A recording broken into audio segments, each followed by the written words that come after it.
Hello दोस्तों, अस्सलाम वालेकुम एंड वेलकम टू मालूमाती वर्ल्ड। दोस्तों, अफगान तालिबान के हवाले से हम सब जानते हैं कि वो तकरीबन 20 साल कबल इस खित्ते की एक छोटी सी कुव्वत समझे जाते थे, जिन्हें दुनिया की बड़ी ताकतें मिटाने की ख्वाहिश रखती थीं, ख़ास तौर पर अमेरिका। लेकिन आज की हकीकत ये है कि वही अफगान तालिबान पूरे अफगानिस्तान पर काबिज है और इनकी हुकूमत को तकरीबन 3 साल हो चुके हैं। इन 3 सालों में तालिबान ने ऐसे गैर मामूली इक़दामात किए हैं जो दुनिया के लिए हैरान कुन हैं। अफगानिस्तान में तालिबान हुकूमत के क़याम के बाद सबसे दिलचस्प और हैरत अंगेज़ बात यह है कि अभी तक वहाँ सूदी बैंकिंग का निज़ाम कायम नहीं किया गया। इसके बावजूद अफगानिस्तान की मईशत मुसलसल तरक्की कर रही है। हर रोज़ वहाँ हज़ारों नई नौकरियाँ पैदा हो रही हैं, जिससे जाहिर होता है कि आने वाले वक्त में अफगानिस्तान एक खुशहाल मुल्क बन सकता है। इसके अलावा तालीम, सेहत और दीगर बुनियादी ढांचों पर भी तेज़ी से काम हो रहा है। तालिबान ने अस्करी लिहाज से भी बहुत बड़ा मुकाम हासिल किया है। उनके पास मौजूद असलहा और फौजी साजो सामान की बुनियाद पर अब वो दुनिया की बड़ी ताकतों की फहरिस्त में शामिल हो चुके हैं। ये सूरत हाल अमेरिका और यूरोप के लिए अच्छी खबर नहीं, ख़ास तौर पर जब ये याद रखा जाए कि अफगान तालिबान के पास मौजूद ज़्यादातर जदीद तरीन असलहा वही है जो अमरीकी फ़ौजियों ने अफगानिस्तान से निकलते वक्त पीछे छोड़ा था।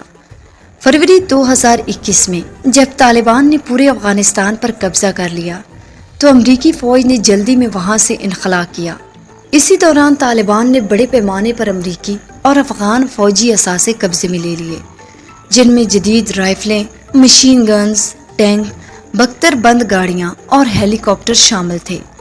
इन असासों की तादाद और मियार इतना ज़्यादा था कि तालिबान को दुनिया की पहली ऐसी फ़ौज का दर्जा मिल गया जिसने बग़ैर किसी ख़रीदारी के महज माल गनीमत की बुनियाद पर अपनी फ़ौज तैयार की।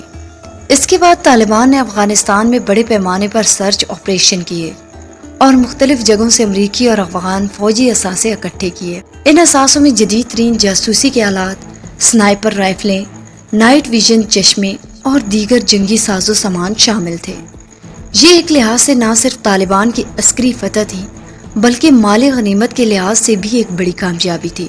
तालिबान ने इस जदीद असले को न सिर्फ अपनी फ़ौजी कुव्वत बढ़ाने के लिए इस्तेमाल किया बल्कि उन्होंने असलहा चीन को फ़रोख्त करके मज़ीद फ़वाइद हासिल किए। चीन इस असले का मुतालिया करके अपने दिफाई साजो सामान को बेहतर बना रहा है और बदले में तालिबान को ज़रूरी एमुनीशन फराहम कर रहा है। इसके नतीजे में तालिबान की फ़ौज मुसलसल तरक्की कर रही है और इनके पास जदीद तरीन असलहे का एक मुस्तकिल ज़ख़ीरा मौजूद है। दोस्तों, अस्करी लिहाज से तालिबान ने दुनिया की बड़ी फ़ौजों में अपनी जगह बनाई है और वो मुसलसल अपनी अस्करी सलाहियतों को बेहतर बना रहे हैं। उनकी फ़ौज का मुनफरिद पहलू ये है कि उन्होंने कहीं से भी असलहा नहीं ख़रीदा बल्कि उन्होंने माल गनीमत की बुनियाद पर अपनी फ़ौज को मुनज़्ज़म किया।